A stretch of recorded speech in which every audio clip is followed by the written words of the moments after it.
अस्सलाम वालेकुम everyone, this is Sana Khan. I am CIO at hospital और पॉडकास्ट की एक बहुत ही मज़ेदार, बहुत ही रोलर कोस्टर ऑफ इमोशंस से भरपूर एपिसोड के साथ मैं हाजिर हूँ। आज मेरे साथ एक बहुत स्पेशल गेस्ट हमारे स्टूडियो में मौजूद हैं।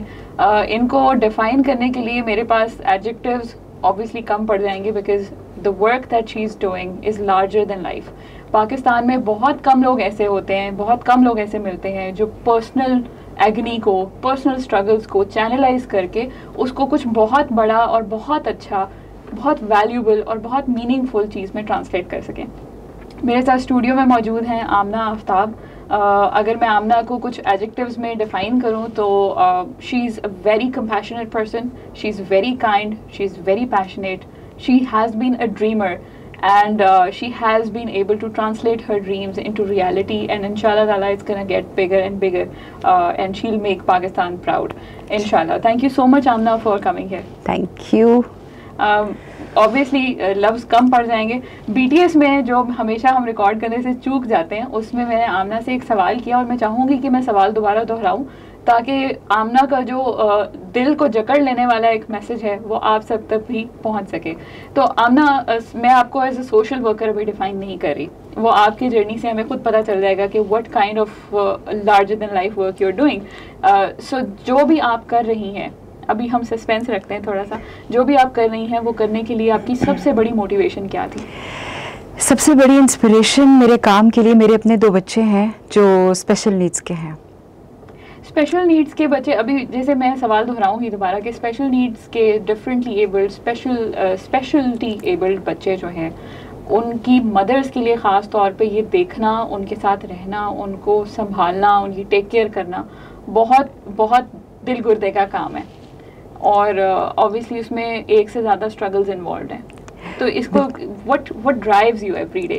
What keeps you motivated? Actually कोई भी माँ तैयार नहीं होती जब ऐसे बच्चे आते हैं ज़िंदगी में। ऑफ कोर्स हर मदर को एक यही होता है कि जब उसका बच्चा इस दुनिया में आएगा तो वो उसको क्या पढ़ाएगी, क्या बनाएगी, किस स्कूल में भेजेगी, आगे उसकी कैसे लाइफ सेट होगी।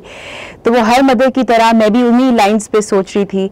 अल्लाह ने जब तोहफे दिए, पहले बेटा, उसके बाद बेटी, और एक तो वो एक्सेप्ट करना बड़ा मुश्किल था। उसके बाद जो सोसाइटी का एटीट्यूड था कि पता नहीं, यानी कि मेरे पास अल्फाज नहीं है उसके लिए कि वो कितना यहाँ पे जो हमारा एक स्टिग्मा लग जाता है स्पेशल नीड्स बच्चे के साथ। यानी ये कोई माँ का कसूर नहीं है, ये किसी और का नहीं है, किस्मत का कोई कसूर नहीं है, ये तो अल्लाह ताला अपनी मर्जी से किसी माँ को कोई बच्चा देता है, किसी को नहीं देता है, किसी को देता है तो ऐसे देता है, तो ये किसी का कोई कसूर नहीं होता। उस स्टिग्मा से लड़ना, वो सारी नेगेटिव एटीट्यूड, उस सारी नेगेटिव और उन नज़रों से लड़ना, वो सारी बातें सुनना, वो सारा एक जो नेगेटिविटी थ्रू आउट चल रही थी मेरी लाइफ में, वो उसने मुझे काफ़ी ज़्यादा मोटिवेट कर दिया था कि अब मैंने इस चीज़ को बदलना है। राइट। अच्छा, बदलने का ख्याल जब आपको आया, सबसे मुश्किल चीज़, सबसे बड़ा बैरियर क्या लगा आपको? घर से निकल के काम करना इन 2 बच्चों के साथ, कि एक तो बच्चे इतने ज़्यादा डिमांडिंग थे और उसके बाद मुझे अंदर से वो जो एक पैदा होता था कि मेरे पाकिस्तान का जो माइंडसेट है उसको कैसे बदलेंगे। यानी कि हम 2 तरीके ज़िंदगी गुजारने के, या तो हम घर में बैठ के रोना धोना शुरू कर दें, नहीं तो हम बाहर निकल के लोगों से बात करना शुरू करें। एक तो मुझे लगता है कि इससे अपना भी कैथारसिस होता है, दूसरा ये कि आप आहिस्ता आहिस्ता कहीं से तो शुरू करते हैं माइंड चेंज करना, कहीं से तो काम करना शुरू करते हैं। तो वो मेरे लिए जो पहला कदम उठाना था, उस खौफ से लड़ना था कि मैं जब मैं घर से बाहर निकलूंगी काम करने के लिए तो लोगों का क्या रिस्पॉन्स आएगा, वो मेरा सबसे बड़ा एक बैरियर था जो मैंने तोड़ा था। That's great. Proving the point altogether कि डर के आगे जीत है। We're no way ambassadors of Mountain Dew, but I think ये बहुत ज़रूरी चीज़ है ज़िंदगी में। अगर आपने कहीं पहुंचना है और कोई वैल्यू क्रिएट करनी है, ऐसी वैल्यू जो आपके जाने के बाद भी दुनिया में रहे और लोग उससे फ़ायदा उठाते रहें, तो उसका सबसे इम्पॉर्टेंट की फैक्टर ही यही है कि आप अपने खौफ को तोड़ें, अपने खौफ का बुत तोड़ के आगे निकलें। आमना, जो माशाल्लाह से जो वैल्यूबल काम कर रही हैं उसके बारे में थोड़ा सा बताइए। What do you do at हम शलेरा? हम लोग कंप्लीटली स्पेशल नीड्स बच्चों के लिए काम कर रहे हैं। हमारे पास इस वक्त 2 सेगमेंट्स हैं। एक हमारे पास चिल्ड्रन लाइब्रेरी कॉम्प्लेक्स में है, 4 से 16 ईयर्स के बच्चे हैं, यहाँ पे ऑटिस्टिक बच्चे और डाउन सिंड्रोम के बच्चे हैं हमारे पास। फिर हमारे पास 18 साल से प्लस बच्चे हैं, 18 से 50 ईयर्स के लोगों को हम केटर करते हैं। पाकिस्तान में पहला इंस्टीट्यूट हमने तैयार किया है वोकेशनल ट्रेनिंग इंस्टीट्यूट और स्किल डेवलपमेंट का, और आपको सुन के खुशी होगी कि पूरे एशिया का ये एक ऐसा वाहिद इदारा है जहाँ पे सारी disabilities under one roof cater हो रही हैं।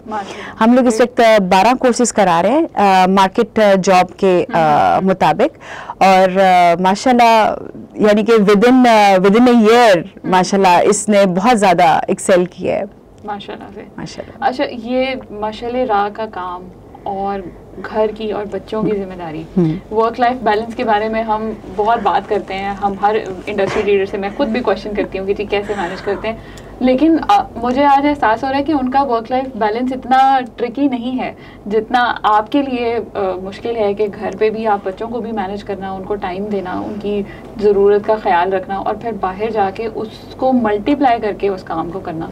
कैसे मैनेज करती हैं? अच्छा, सबसे पहले तो मैं यहाँ ये बताऊँ कि जो मेरा काम है वो काम नहीं है, क्योंकि उसमें मेरा पैशन और मेरी ज़ात जुड़ी हुई है, और ये मैं अपने मुल्क के लिए कर रही हूँ, तो मेरे लिए ये इबादत की तरह है।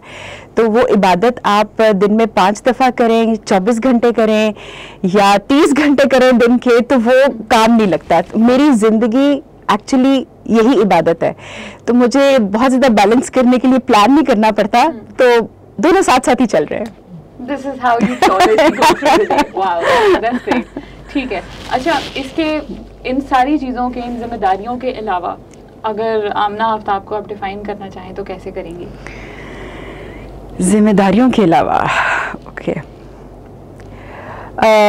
मेरा एक ख्वाब है कि पाकिस्तान में जो मैंने इस वक्त लाहौर में इंस्टीट्यूट तैयार किया है इसको मैं रेप्लिकेट करूं, और एटलीस्ट नेक्स्ट 5 years में I am looking my self in all over Punjab कि मैं ऐसे इंस्टीट्यूट्स तैयार कर दूं। तो yes, I am a dreamer and इंशाल्लाह यानी I will keep on working. यही मेरी ऑन एंड ऑफ रिकॉर्ड यही है लाइफ इसमें। अच्छा, मैंने प्रोफेशन के अलावा पूछा था, लेकिन वो इतने ज्यादा इंटरट्वाइंड है कि आपने फिर ड्रीम को नहीं, इसके अलावा कुछ है नहीं और करने के लिए। तो शायद जिंदगी बिल्कुल 24/7 उसी पे घूमती है। ठीक है, बिल्कुल ठीक है। अच्छा, एक सोसाइटी की जैसे हम रवैयों की बात कर रहे हैं, पाकिस्तान में कोई भी कॉन्सेप्ट ले लें, चाहे वो जहेज ना लेने का हो, चाहे वो लड़कियों को वनी करने का ना हो, चाहे वो लोगों को स्किल डेवलपमेंट और अपने आप को कारआमद बनाने के लिए और अपने आप को स्किल्ड बनाने के लिए हो, आप किसी भी कॉन्सेप्ट की बात कर लें, पाकिस्तान में हमेशा सेंसिटाइजेशन और अवेयरनेस और एक्सेप्टेबिलिटी आने में बहुत टाइम लग जाता है। जो आप जिस कॉज को लेके चल रही हैं, और ऑब्वियसली जब आपके अपने भी बच्चे हुए, सोसाइटी का जो एटीट्यूड है उसमें सबसे डिफ़िकल्ट चीज़ क्या थी? ऑल्दो ओवरऑल पूरा स्कोप और पूरा स्पेक्ट्रम ही बहुत डिफ़िकल्ट है, लेकिन सबसे ज़्यादा मुखालफत क्या घर से आती है? नॉट एक्चुअली, हाँ, घर से भी एक काफ़ी बड़ा फैक्टर होता है, क्योंकि जब एक स्पेशल नीड्स का बच्चा होता है किसी भी घर में, तो उसके पूरे घर की हर बंदे का एक डिफरेंट रवैया हो जाता है, क्योंकि एक नॉर्मल फैमिली की तरह वो मूव नहीं कर सकते। जैसे फॉर एग्जांपल मैं अपनी आपको अगर मिसाल दूं, तो मेरे बच्चे अगर व्हील चेयर पे है तो मुझे कहीं कैफ़े या रेस्टोरेंट में जाने के लिए भी देखना पड़ता है कि क्या वो एक्सेसिबल है। किसी पब्लिक प्लेस में जाना होता है तो मुझे होता है कि बहुत ज़्यादा इतना रश तो नहीं होगा, टाइम क्या होगा, दिन क्या होगा कि इतनी ज़्यादा वहाँ पे गैदरिंग ना हो कि मेरे बच्चे डिस्टर्ब हो जाएंगे। लोग अगर मेरे बच्चों को इस नज़र से देखें इतनी ज़्यादा गैदरिंग में, तो मेरे बच्चे क्या फील करेंगे।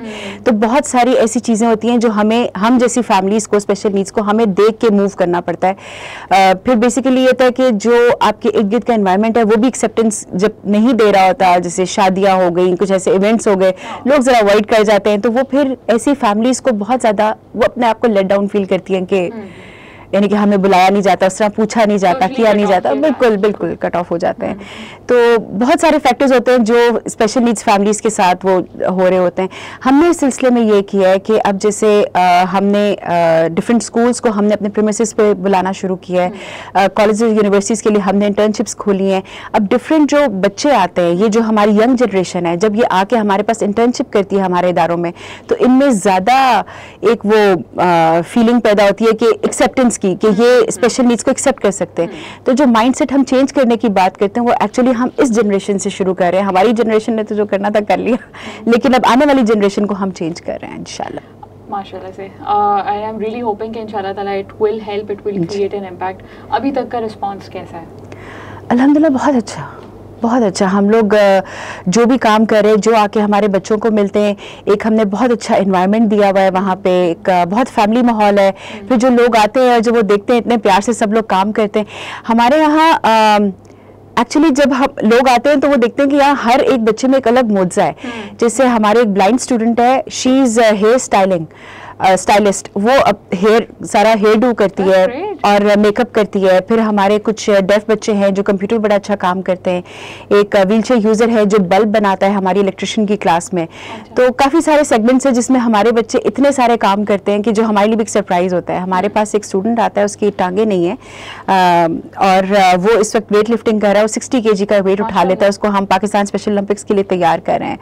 तो इस तरह बहुत सारी चीज़ें हैं जिस पे हम काम कर रहे होते हैं, वो हमें भी बहुत इंस्पायर कर रहे होते हैं और उनमें माशाल्लाह बहुत अच्छा आमना, आखिरी सवाल रैप अप करते हुए मैं ये पूछना चाहूँगी, ऑल्दो बातें बहुत हैं और हम इसके ऊपर जितनी बात करें उतनी कम है, to sensitize people and to tell them कि ज़रूरी नहीं है कि खुदा ना ख्वास्ता आपके आसपास आपके लव्ड वंस में कोई डिसेबिलिटी है तो फिर ही you start learning about it. उसके बगैर भी आप अगर रीच आउट कर सकते हैं, हेल्प कर सकते हैं, वैल्यू किसी तरह क्रिएट कर सकते हैं, लोगों को कनेक्ट करा सकते हैं तो ज़रूर कराना चाहिए। तो ऐसे लोगों के लिए जो पोटेंशियली आपके लिए बहुत हेल्पफुल साबित हो सकते हैं but they just don't think about it that way, ऐसे लोगों के लिए कोई एक मैसेज दें? मैं ये कहना चाहूँगी कि ये बच्चे भी बाकी सारे लोगों की तरह बिल्कुल बराबर इनको समझें। ये भी पाकिस्तान में है, इनका भी आज़ादी का उतना ही हक है जितना आप सारों का है। अपनी अगर आप कंपनीज़ में इनको जॉब दे सकते हैं, इनको स्कूल्स में जगह दे सकते हैं, प्लीज़ इनको अपने साथ बराबर का हिस्सेदार रखें हर चीज़ में। Acceptance is the key. Acceptance is the key. ठीक है, बहुत शुक्रिया। Thank you so much Amna for coming here, for gracing our studio and I hope कि आज की इस पॉडकास्ट से कुछ थोड़े बहुत सोच के दर वाह हुए होंगे। तो आपने क्या सीखा, आपका अज़्म क्या है आज की पॉडकास्ट को देखने सुनने के बाद? क्या आप किसी भी तरह पाकिस्तान के लिए कोई वैल्यू एडिशन कर सकते हैं? ज़रूर कीजिए, चाहे किसी भी कैपेसिटी में हो। और उसके लिए ज़रूरी नहीं है कि आप मिलियंस एंड बिलियंस के चेक्स लिख के कर सकते हैं। जिस काम में आप बहुत अच्छे हैं, जो स्किल आपको बहुत अच्छा आती है, उसी स्किल को आप एक्सटेंड कर सकते हैं वो कर्टिसी के तौर पे उनको बच्चों को सिखा के। तो आई होप कि आपने कुछ सीखा होगा। आई होप कि ये पॉडकास्ट बहुत सारे लोगों के लिए उम्मीद की किरण भी बन के आएगी, साबित होगी कि वो लोग भी माशरे में कोई ना कोई कारामद चीज़ वैल्यू एडिशन के तौर पे पुट कर सकते हैं। इंशाल्लाह मज़ीद एक और पॉडकास्ट के साथ इंशाल्लाह इसी चैनल पे दोबारा मुलाकात होगी। I am very emotional to just close it on a very formal note. अपना ख्याल रखिए, अपने इर्द गिर्द के लोगों का ख्याल रखिए। अल्लाह हाफ़िज़।